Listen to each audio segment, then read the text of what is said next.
If you woke up today and you feel like the world doesn't see you, if you feel unnoticed, unheard, maybe even misunderstood, then let me tell you that may just be your greatest blessing. Because in a world that constantly shouts, "Tell them who you are, show them what you can do, prove your worth," God is whispering something altogether different. Be still. Hide yourself in me. Let me exalt you in my time. And we live in a culture obsessed with visibility. Social media urges us to post, to share, to broadcast every move. Every win must be paraded, every gift exposed. But the Lord is not impressed with noisy announcements. The Lord values the hidden, the sacred, the secret place.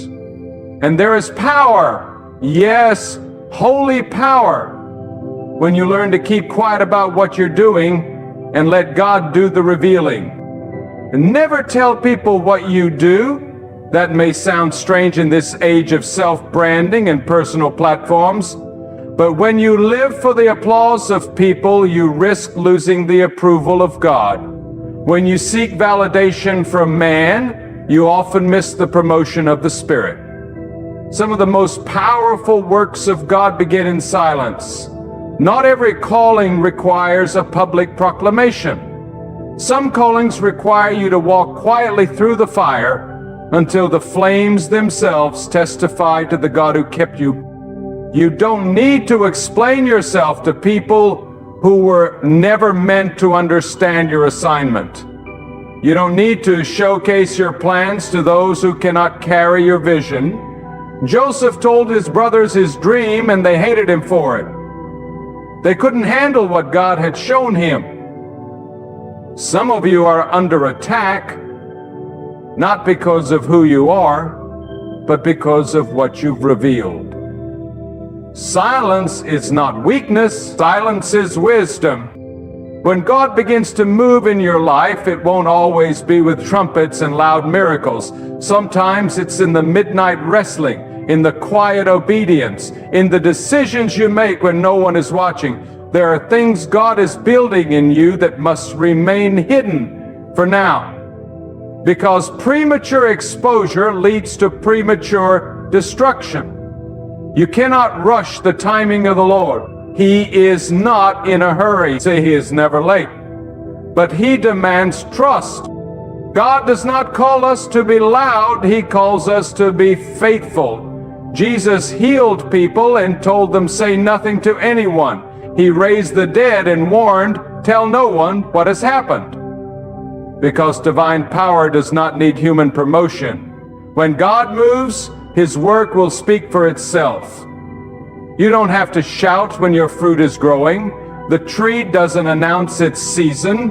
It simply bears fruit. And in time, everyone sees the harvest. Too many of us are sabotaging divine progress by trying to prove ourselves too soon. You tell people your vision and they mock it. You share your goals and they poison them with their doubt. Keep it between you and God. Let your prayers do the talking. Let your character preach louder than your words. God is not impressed with boasting. God is drawn to humility. He who humbles himself shall be exalted. The moment you start explaining yourself to people who don't have the Spirit to discern what God is doing in you, you give the enemy material to work with. Some things are too holy to share. Some dreams are too fragile to put on display. Some anointings are too sacred to be paraded before carnal eyes. Don't cast your pearls before swine, Jesus said. Don't reveal to the crowd what was meant for the secret place. There is a beauty in the hidden place, a protection in the quiet. Never tell people what you do. Let your obedience to God be louder than your declaration to men.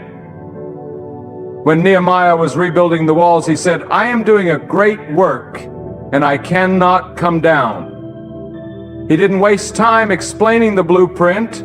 He didn't argue with his critics. He kept building. He kept working.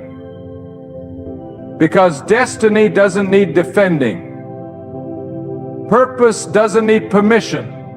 The calling of God doesn't need validation from people. The Pharisees demanded signs from Jesus.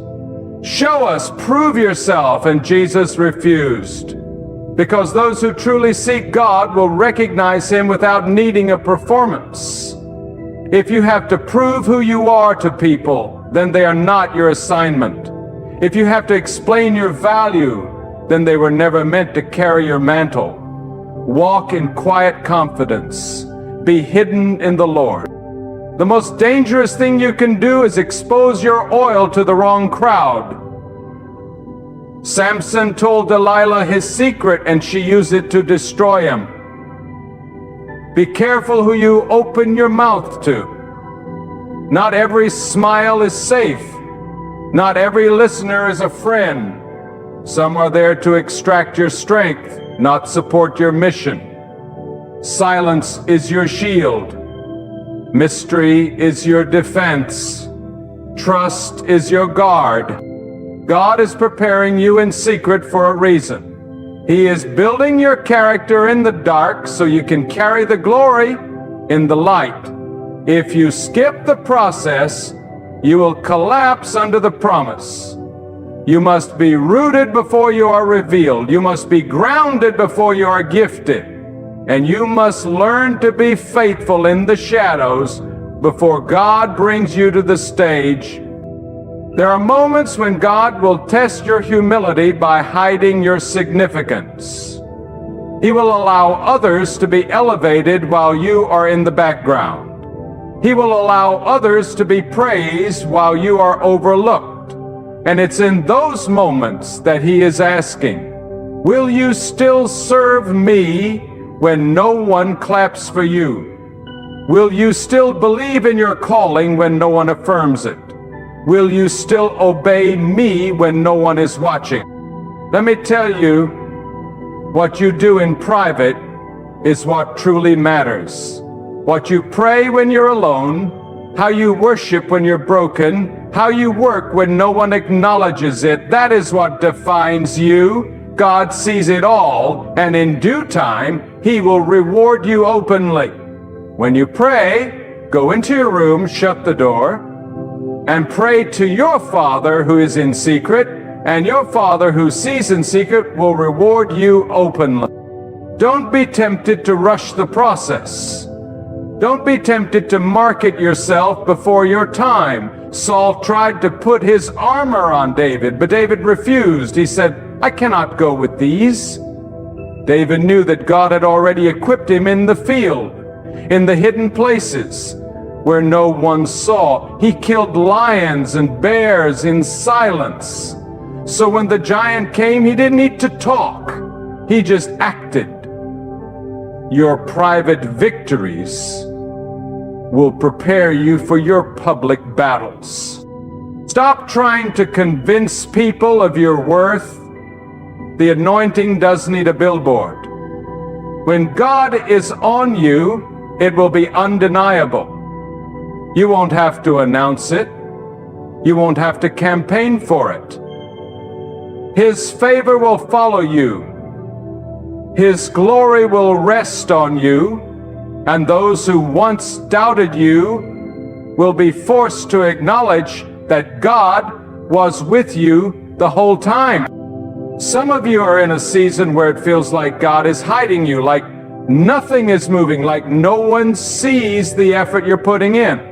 But I'm here to tell you that's not punishment, that's protection. God hides the ones He loves. He conceals His treasures. Even Jesus was hidden for 30 years before He stepped into 3 years of ministry. Don't despise the hidden season. It is where your roots grow deep. It is where your spirit is strengthened. It is where your oil is crushed. You don't have to advertise what God is doing in your life. You don't have to broadcast your breakthroughs. Let them see the fruit. Let them witness the change. Let them feel the shift in the atmosphere when you walk in. You don't need to tell them. Let them say something is different about you. That is your testimony, not the words you speak, but the life you live.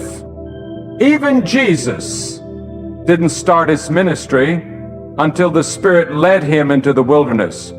Before the miracles, before the sermons, there was solitude, there was silence, there was struggle, but it was necessary because what God was about to do through him, he first had to build in him. And the same goes for you. Don't try to skip the wilderness. Embrace it. It is making you strong. It is making you ready. So I say again, never tell people what you do.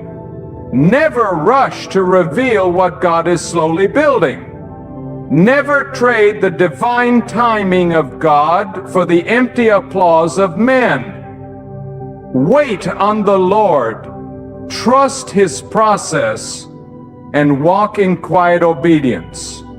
Because when God is ready, nothing and no one can stop what he's about to do through you. Do you trust God enough to be quiet? Do you trust him enough to walk in silence even when your flesh wants to shout? Do you believe that he sees you when the world ignores you? Then stop seeking attention. Stop chasing affirmation. Start walking in reverence. The Lord is your promoter. The Lord is your defender. And he is not done with you yet. There is greatness in you, but it must be refined. There is power in you, but it must be matured. There is glory coming to you, but it must be prepared. Don't try to take shortcuts. Let God work in you. Let him build you in silence.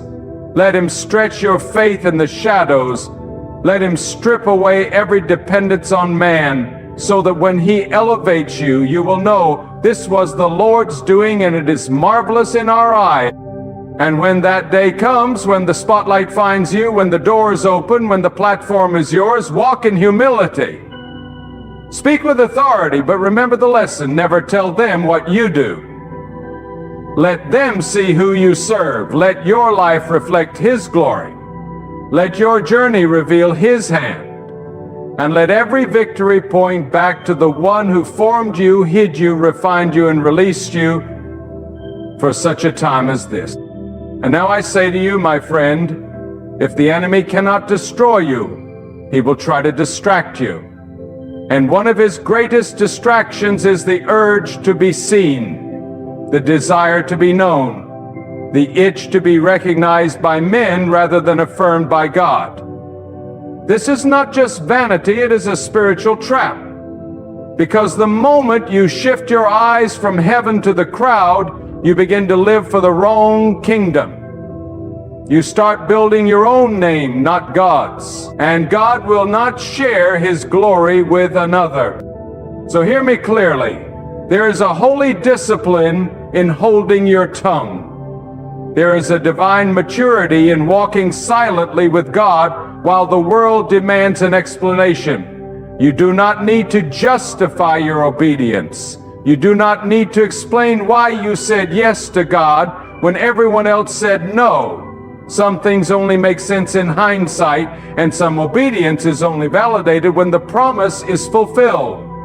Until then, be still, be faithful. The Spirit of the Lord is calling a generation that is not interested in applause, but in anointing. A people more obsessed with intimacy than influence. A remnant more hungry for righteousness than recognition. The fire of God does not fall on the loudest, it falls